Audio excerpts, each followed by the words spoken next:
Hey everyone and welcome back to the sports section. So let's talk about El Plan refresh. What am I talking about? Well, refreshing a couple of positions in our squad. We've talked about the clear out of the midfield in another video. It's going to be in the top right corner if you missed that. But in this one, let's talk about rumors, because right now, every single day, we're rumored to buy or talk with a new player, left, right, and center. It even went as far as to say that we're monitoring or maybe going into talks with Mbappe, which in my opinion is clearly not happening. But in this video, let's talk about Romeo Lavia, Amadou Onana, who, by the way, both of them are Belgians. Then another Onana, but that's a goalkeeper from Inter Milan. And then lastly, a striker, Nicolas Jackson. 99% of us have never heard about him before, but right now, since we are linked with him, suddenly he's the next best thing, better than Victor Osimhen. Well, we all know that this is not true, but it is a cheaper alternative. Now, of course, we're linked with many other players, links with players going out of Chelsea. For example, Havertz to Arsenal, my opinion, came out of nowhere, especially after those Real Madrid links. Now, with Lavia, with Havertz, both of them are actually also linked with Arsenal. Arsenal is also linked with signing Declan Rice, which, by the way, we wanted to sign in the last 2 years, but since most likely Mount is going away, I think Declan just doesn't want to come to Chelsea anymore. That's just my opinion. But Romeo Lavia spent the majority of his youth career at Anderlecht and then went to Manchester City. After Manchester City, he joined Southampton. The same summer he joined Southampton, we actually wanted to buy him directly off them for 50 million pounds or so. They said no. Now they got relegated. And now apparently we're after him yet again, around 40 million pounds or so. But Manchester City has obviously a priority of buying him back. In my opinion, I don't think they will trigger that because their midfield is already pretty packed, especially if they are going after Mateo Kovacic. Now, Romeo Lavia is regarded as one of the best Belgian talents in the midfield today. Very, very young. We've seen his talent. He actually scored against Chelsea. He's a bit injured, but I do think it's a solid buy. I'm not just saying this because I'm also Belgian. I'm saying this because, well, I've liked him at Southampton.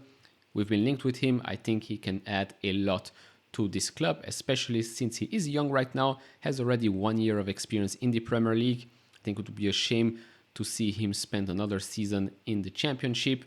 Bring him to Chelsea, maybe loan him out to a club like Burnley, which I think we should do with a couple of players in our squad, younger players. I think Burnley could be a good option. So Romeo Lavia could be a good replacement, a good refresh in our midfield, especially if we're parting ways with Kante, Loftus, Mateo Kovacic, and Mason Mount, and of course Havertz as well. I think it fits the bill. Now, I'm not going to talk about Moses Caicedo because, well, to be honest, the prices that they're asking, if those are true, right, over 100 million pounds or so, completely ridiculous, but we are heavily linked with him. Now, whether or not we'll do some swap deals, etc., remains to be seen.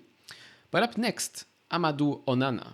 We are linked with him as well. Of course, Everton will spend another season in the Premier League, and I truly hope that for Everton fans that the ownership will start to take responsibility and will start to have better transfer windows, because it is not normal that a club like Everton has been struggling to stay in the Premier League in the last 2 years after selling quite a lot of players. Just the recruitment has not been there. I mean, you lose Richarlison and you don't really do much to fill that gap. It's just a mismanagement. Now, Amadou Onana, again, strong midfielder. If you want to compare it to another midfielder, in my opinion, you can compare him a bit to Marouane Fellaini. A bit. I think he's a bit more aggressive as well, a bit faster player, certainly. Now, will he add a lot to this team? Yes, I do think he will add a lot of presence in the midfield, physicality especially. We have Enzo Fernandez. Is he as physical as Onana? No, Onana is much bigger than him. I think for corners, for free kicks, stuff like that, I think a player like Onana is going to bring us a lot of good things, which is something that we've been lacking for years and years. Actually, since Cahill and JT left us, we've been doing nothing with set pieces, in my opinion. So Amadou Onana could help with set pieces, could help with having a strong presence in that midfield, let maybe the creative players be a bit more freely.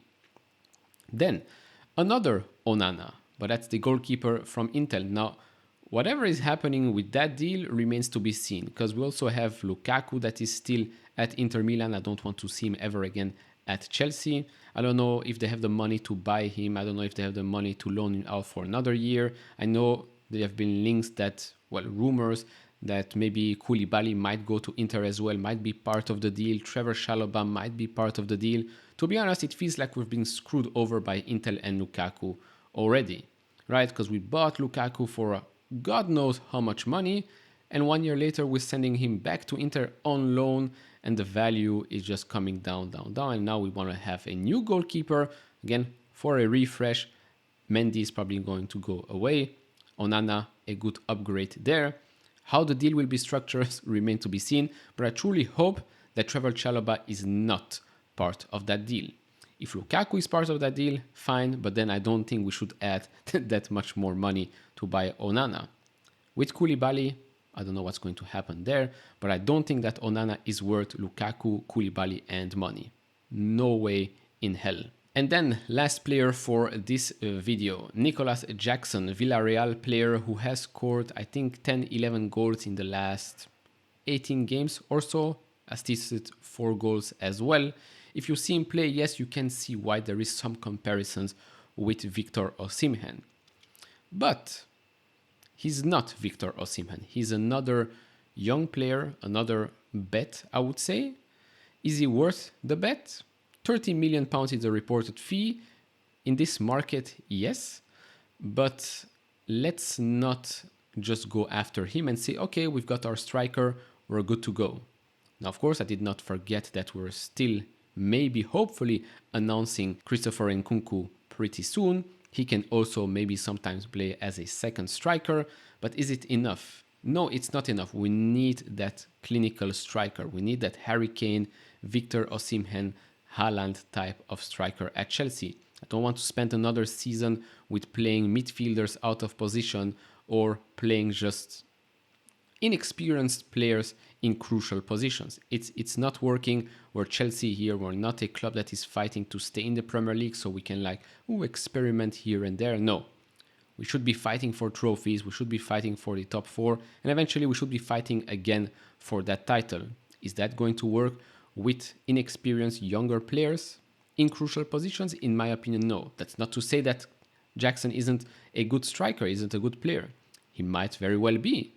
But I don't think we should bet the club's future right now on this guy to be our main striker for next season, especially not if we still have a lot of players that will leave the club, the types of Ziyech, Pulisic, Havertz, etc., etc. Of course, I would love to hear your thoughts down in the comments below. Yes, I know there's still a lot to talk about. There's still talks around Conor Gallagher. In my opinion, if we lose Mount, I don't see why we should also lose Conor Gallagher.